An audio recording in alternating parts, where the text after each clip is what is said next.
When you first become a carer, you think you can cope alone. You can't, and what is more, you shouldn't. It is not a sign of weakness to ask for help. It is actually good caring.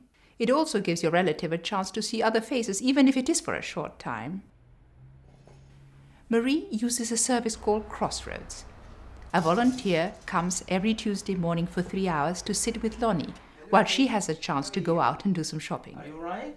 Okay, yes sir. Yeah? I'm going shopping and meeting a friend. Are you Fine. okay? It's alright. Yes? No problem. Yeah. You have my number, so if you need anything you can call me. Of course. Lonnie, I'm going out now. I'm going to meet a friend. Okay, bye now. Love you. See you later. Say bye. bye. If I want to be truthful, my life is not normal at the moment, really. I do not do the things I would like to do, and I do lots of things that I would not do where circumstances be different. But the normality maybe comes from keeping a framework going, and we have contacts with people outside, whether it is through shopping or whatever.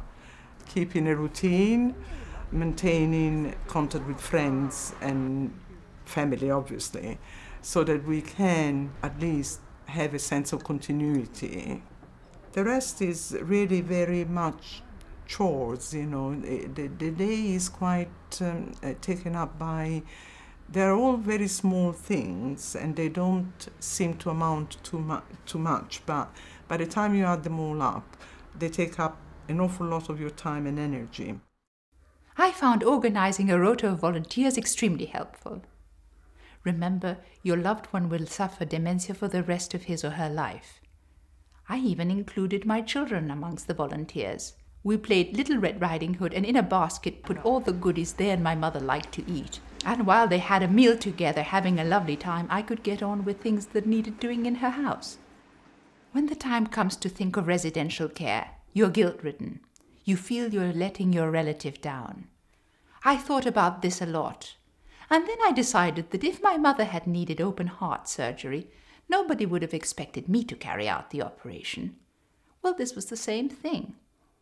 Taking care of somebody with dementia for the rest of their lives is tantamount to major surgery. That was the job of the specialists, and I had to hand over.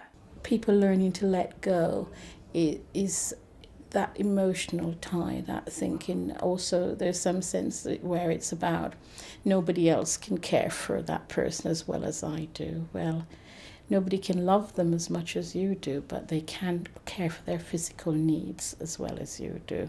And it's to actually get people to be confident about that, and also to actually look at it and think, yes, there is life after dementia.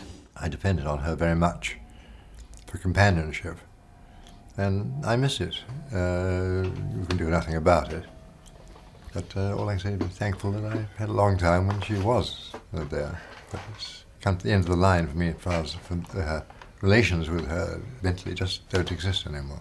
For somebody who's been very bright and knew about music and literature, theatre, ballet, and then to suddenly to find in front of your eyes that it's gone, it meant a terrific loss to me.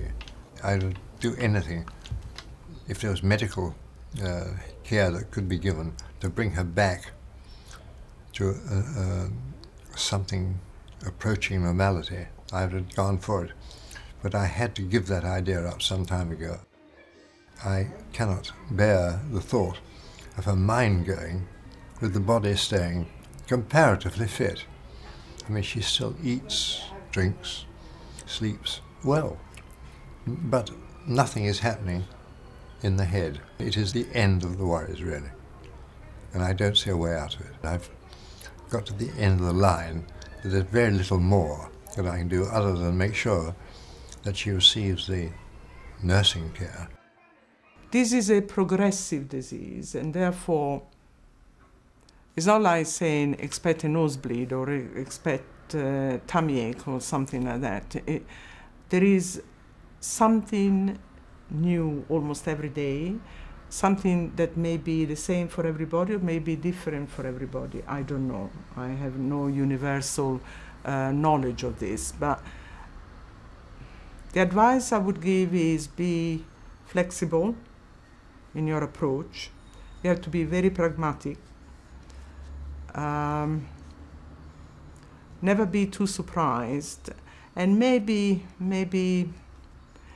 reading about the condition may help some people in recognizing the signs. My caring journey was often a bumpy one. I had some great hits, but also many misses. Sometimes I was totally at sea, particularly at first.